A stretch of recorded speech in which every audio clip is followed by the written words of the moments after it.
ഒരു മുത്തശ്ശൻ പറഞ്ഞ കഥ കേൾക്കൂ. ഒരു കറുത്ത ചെന്നായും വെളുത്ത ചെന്നായും. കറുത്ത ചെന്നായ വളരെ ക്രൂരനാണ്, വെളുത്ത ചെന്നായാകട്ടെ നല്ലവനാണ്. ഈ രണ്ട് ചെന്നായ്ക്കൾ ആഹാരം കൊടുക്കുന്നത് നമ്മളാണ്.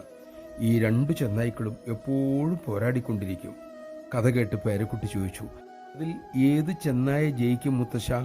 മുത്തശ്ശൻ പറഞ്ഞു, നമ്മൾ ഏത് ചെന്നായ്ക്കാണോ കൂടുതൽ ആഹാരം കൊടുക്കുന്നത് ആ ചെന്നായ ജയിക്കും. ഈ കഥയിലെ ചെന്നായ്ക്കൾ നമ്മിലെ ദുശീലങ്ങളും സുശീലങ്ങളും തന്നെ.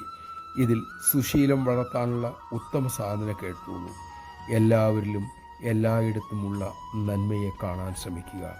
ഈ സാധന ഒരു മഹത്തായ സേവ തന്നെയാണ്. കലഹയുഗമായ കലിയുഗത്തിന് വേണ്ടത് ഈ സാധന തന്നെയാണ്. അമ്മയുടെ സന്നിധിയിൽ ഒരു സാധക പറഞ്ഞതാണ് ഇക്കാര്യങ്ങൾ. നമഃശിവായ.